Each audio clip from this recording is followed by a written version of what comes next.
Hey guys, it's Holly, and I'm here today to talk about one of my video gaming memories.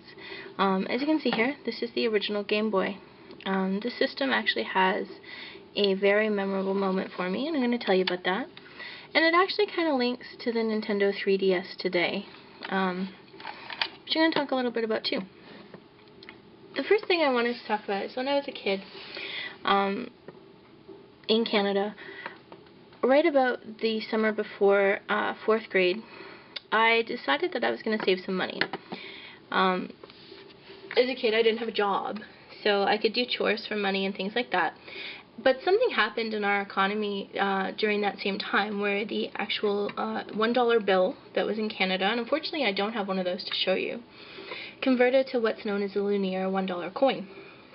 Now, people saw them not to be as valuable as the $1 bill, so I could ask my mom or my dad or my aunts or my uncle for a loonie, and they wouldn't think anything of it. Or I could ask my aunt if I raked her leaves, if I could get a couple loonies, or if we were going to the store and she got change, I'd say, hey, can I have that loonie? And it actually became quite a habit. I was always asking for loonies. Nobody really understood why I wanted money. I knew why I wanted money. We had an NES, a Nintendo Power, and the Super Nintendo was coming out. This system, however, I don't remember being publicized that much because I didn't know about it until I went back to school. And I walked into class one day in September, and I don't think it was the first day of school. It might have been, though. It was around the first week. And there was a boy in my class, Peter Musselman, and he had the Game Boy with this game here, Tetris, and his dad had bought it for him. And I was so jealous, as well as the other 25 kids that stood around him staring at it before class. I had known that I saved a lot of money in my bank, and I went ahead and I went home and I demanded to go to Zellers to buy a Game Boy. And I whipped my bank out and opened it up and shook it vigorously, nearly breaking it, and loonies and quarters spilled out all over our kitchen table. And we ended up going to Zellers, and I ended up getting the Game Boy with this game here, Tetris. And at that time, Zellers actually had Club Z. If you're from Canada, you'll know what I'm talking about. If you're not from Canada, you won't. There were these flimsy black points cards. And with points, the ones that had already been accumulated and the ones from my Game Boy, I was actually able to afford a Game Boy and these two games here, Baseball and Super Mario Land. And I was super excited about that. That was probably the best day ever, and I was told, now, you're not going to get anything for your birthday, blah, blah, blah, blah, blah. And we ended up getting some rechargeable batteries, too, the old ones that came in the black box charger. But that was a pretty good day for me. So I returned to school the next day playing Super Mario Land, and I was very happy.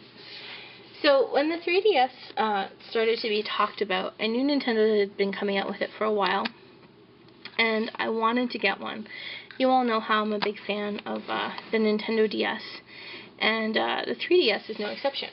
Now, I also knew that this item is going to cost a pretty penny, and it was probably going to release in March, like the DSi, the DSi XL, and I wanted to make sure that I was able to get one. So one of the ways I started to do that was collecting my coins again. And in Canada we have loonies and toonies, which I'm going to get to show you in a few moments. And we'll go through and I'll show you what I've saved. Here, this is my piggy bank. It's an old ceramic bank. It's a shark, as you can see. I'm sure AC Card Shark will be rather impressed with this. I've had him since I was a kid. I didn't have a piggy bank, I had a shark bank, and oh, you can hear the change in his belly. We used to jokingly call him the loan shark because we always borrowed money from him. Now, he is full, and he's actually very heavy. So I'm going to take his little plunger out. There's also some American money in here, ironically. I forgot about that. That's from quite some time ago, when I went to get my Dragon Quest IX map. So I'll show you guys what loonies and toonies are. Now, if you've played Scott Pilgrim vs. the World, you're familiar with the loonie and toonie, but here are the actual objects. So this is a loonie. It's a gold $1 coin. You can see an emblem of Queen Elizabeth on the back there. and it has a loon on it, which is a bird in Canada, and it looks like a duck, but it's all black with white speckles, and they make a particular noise. They're a little bit smaller than ducks too, and that's what the loonie is named after. And then the toonie actually has 2 polar bears on it. It's a bimetal coin, and you can, when they were first distributed, the centers would actually fall out. It was a known issue with them. You can see the image of the Queen again. That's a younger Queen Elizabeth. And it has a gold center and a nickel-plated rim. And that's a Canadian $2 coin. And then, for those of you that have never seen a Canadian quarter, has caribou on it. Looks just the same size and everything as an American quarter. Again, Queen Elizabeth on the back. So I am going to empty all of this out. As you can see here, there's actually quite a bit of coinage. Quite a large pile. I haven't counted it. There's some American $1 bills. Let's see, what one's this? Women's hockey quarters. All kinds of interesting stuff. Another American quarter. I think there's a state quarter too. Here's Virginia. Those are from my trip to Michigan when I got my Dragon Quest IX map. I'm going to count it up, and I'll see where we're at. And here you have it in front of you, $222. This looks very Scrooge McDuck, and 25 cents.